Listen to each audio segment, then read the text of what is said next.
Thank you. Ladies and gentlemen, welcome back to On the Mic with Mike King here, coming to you from the Mike King Biz Call Federal Icon Commercial Real Estate Media Center, high above Henrico. Today with us, we have the one and only Monica Rao. She is a spiritualist, a speaker, an influencer, as well as a, a practitioner of, it seems to be all things good. You are a channeler too, which I thought that was kind of interesting. Alrighty, ma'am. Tell us who you are, what you do. Hi, my name is Monica Rao, and about 15 years ago, I had a near-death experience, which then changed the course of my life. And what I do now has really, come from that. And as Mike mentioned earlier, he said I was a channeler. And that's a gift, that's an ability that opened up from my near-death experience. Now I'm able to connect to the divine energies and share this beautiful gift with everybody and help really just humanity keep ascending, growing, because I think we are at the brink of something amazing happening this moment energetically, where everybody is in this common space where we are ready to move out of the old ways of being, thinking, sensing into this newer new earth, as a lot of people have talked about this shift that is occurring in humanity now, and each one of you is a part of that shift. And so I know that this is the reason I returned back in this same body, to sort of bring that energy out and help people grow. This is really why I'm doing what I'm doing. And as Mike said, I'm also a channeler, but of course I also work with clients, all kinds of people, kids, people of all backgrounds, CEOs from all walks of life, really.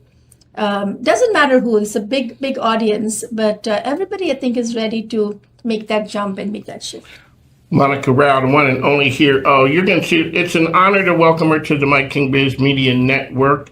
Oh, she's going to be on the program weekly. Sometimes she's going to be talking to me. Sometimes she's going to be talking to others. Sometimes she's just going to be sitting here on her own, just dropping nuggets of knowledge. Ma'am, you just said a lot. Now, you said the 15 years ago. So it was 2010 is when it happened. Okay. Yes, right. That was a near-death experience. It changed you. But clearly, from our conversation, you had some stuff going on early on. You were able to see things that a lot of people, they can see, but you said people have that intuition in them. Yes. But sometimes they do not dial it in. Or like I say, sometimes people are scared of the things that they don't know. Precisely, that's correct. So I this is something I've understood from my childhood. Really, I've had this ability to sort of tap into energies that I didn't know exactly at that time what that meant. I had no idea what that meant at that time. I just thought that everybody could do it. So as a little young child, people would walk into our homes, or I'm somewhere out. I would just know, if they're sad, if they're happy, if a specific incident occurred just prior to our, making contact, or it could just be that I just knew something about them that was very not secret necessarily, but something that was not well known out there. And so sometimes I would ask them. Sometimes I would just empathically at that time, I didn't know what that meant, but I would just feel them, and I'd feel sad for them, or I'd feel happy and joy, and I'd just communicate it that way with them. And they'd always be a little bit like, how do you know this? Things like that. So, but the good thing is my parents were very supportive and encouraging. And when I would say something like, this particular aunt is coming over, or this was back when we didn't have cell phones and we didn't have pagers and even phones. Some of us had the phones in our homes and some of us didn't. So that created a sort of a platform for me, and maybe others also, to explore that, tapping into the unseen. And so when I think that's what's missing in our world right now, is because we're so, cued in and so much wired to these wireless, it's funny, wired to the wireless devices. Wired into wireless devices. Yeah. So wired into wireless devices, that we are so dependent upon it that we don't really rely on our own abilities. And that's what I'm here to coach people, is how to tap into that unseen world. It's accessible to everybody. How do we then tap into that so that we understand ourselves better, and then as a result, we understand others? Okay, so you had parents who were understanding. A lot of times you would get parents who are not understanding. So they're they're putting a little bit of you in a box. Yes. They're putting some constraints on you. Yes, correct. As a channeler, as a person who's intuitive, can you see that in your kids? Like which one? And at what point do you see it? Like, do you see it at 5 years old or 10 years old? Like, how do you see it? And what do you do sort of to nurture it? That's a great question, Mike. So both my boys, we have two boys, both my boys are intuitive. One uses it and the other one doesn't. So the truth of the matter is everybody is intuitive. You are, everybody is. Mike, you are, everybody is. Everybody's intuitive. So, but I think it boils down to how many of us are actually leaning into it versus not. So, make sense? Yes. Yeah. It does make sense. So now, the one who's intuitive, does he look at his brother and say, just kind of like, he may say, I don't think we should, and he doesn't know exactly why, right? But the feeling is there. Because like I said, I did come from that, it's here, I can see it. Yes. And even the religious party teaches you, to believe in faith and all those things.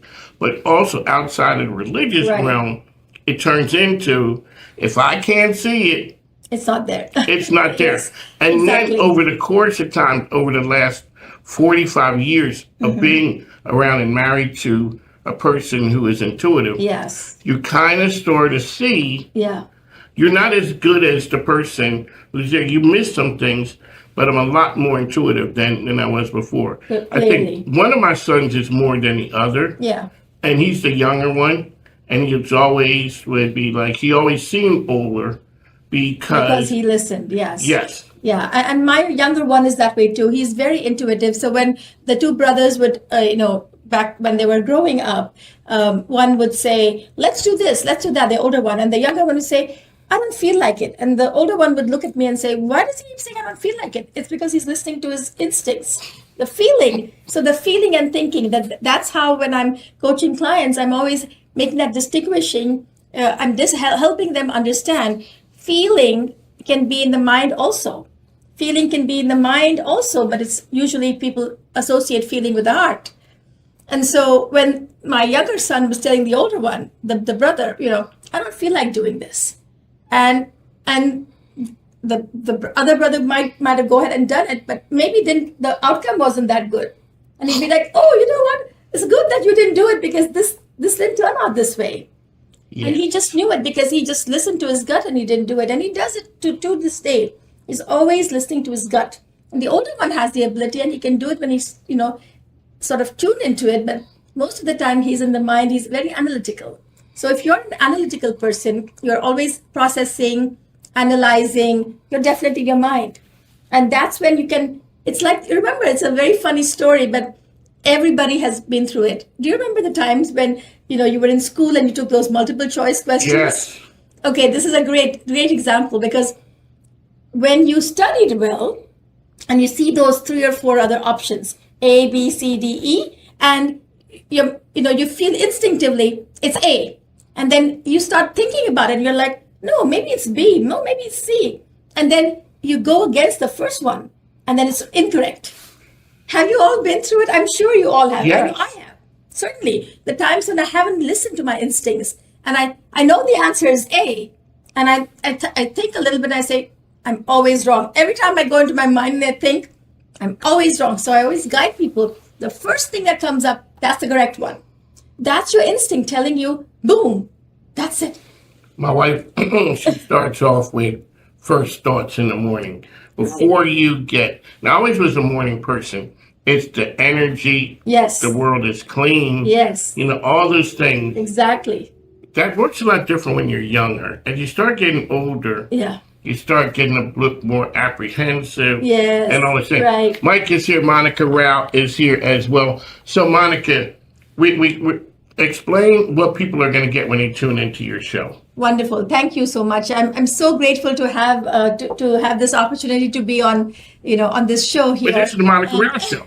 Okay, wonderful. Thank you. Thank you. So wonderful to be here. What you will have each time, each week, I'll be here each week, and I'll be sort of channeling the entire time and sharing with everybody just tips and tools on how to be more aware of yourselves. So that's the first step, I think, is just beginning with becoming more self-aware. We can't really be sort of tapping into other spaces until we know ourselves the best. So each time I'll be sharing nuggets of guidance, maybe information, divine guidance. That's the best thing I can say right now, is to help everybody, help you all sort of get to the place where you're destined to go.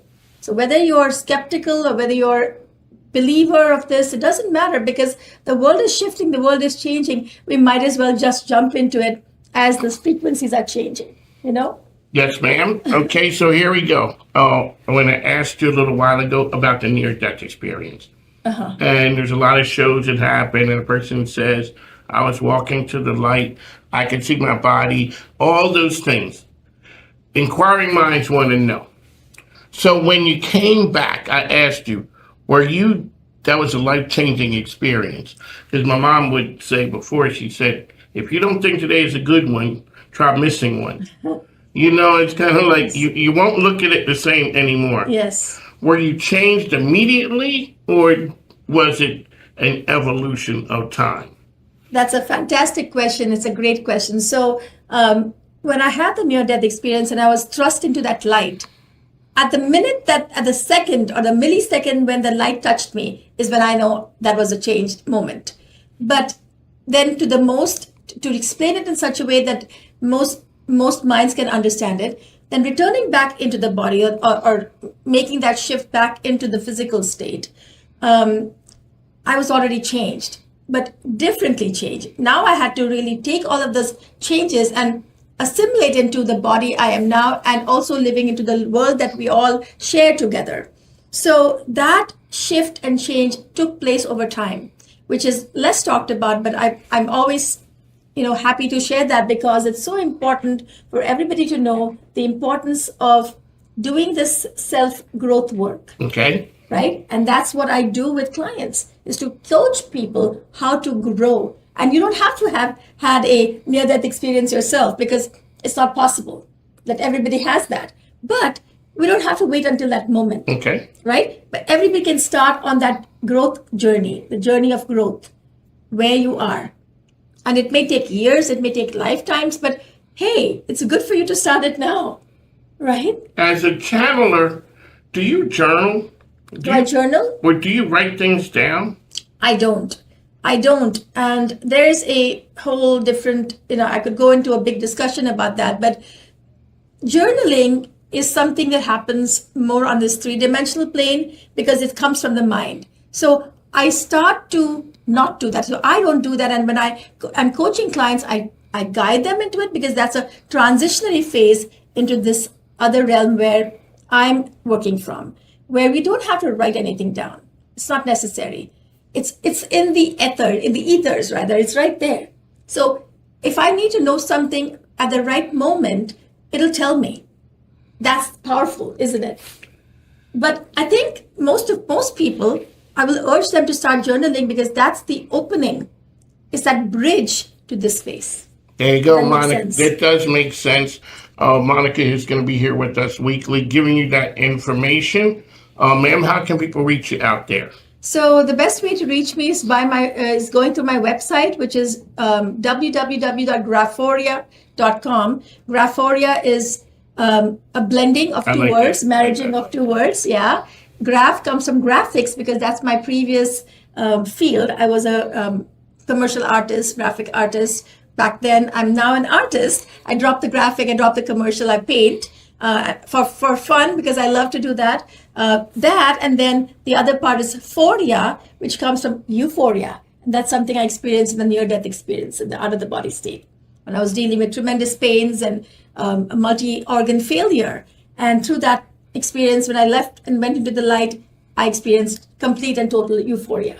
So I married the two words, graph from graphics, phoria from euphoria, and there comes graphoria. So if you go to graphoria.com, you'll see my email address there, and you can email me at graphoria@graphoria.com or Monica_Rao@yahoo.com. So both ways you can reach me. There you go, folks. Make sure you tune in. Monica, and on top of that, you know some cool people too. I know you got to go, but this one right here, we talked about having an influence in a person's life.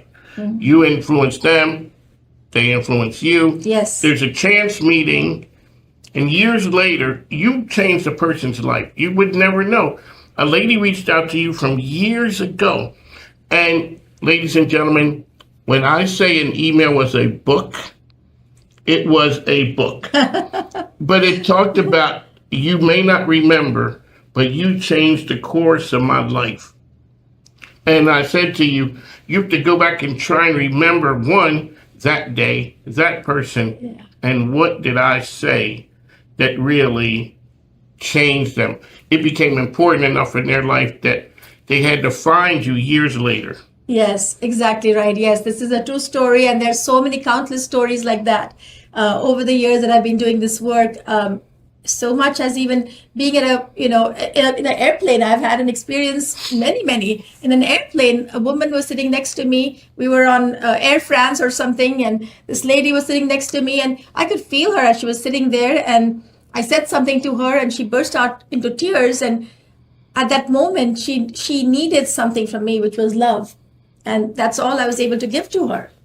And we still stay in touch. I was in Paris the other day and reached out to her. She came and met me. It was wonderful. So, I mean, you just never know the kinds of people that you will touch. And it's not just me or Mike that are doing these things, but each one of you also is in that space where you have the ability to touch somebody. So never underestimate the quality, and never underestimate the power of the divine that exists in each one of you. There you go. Words well spoken, Monica.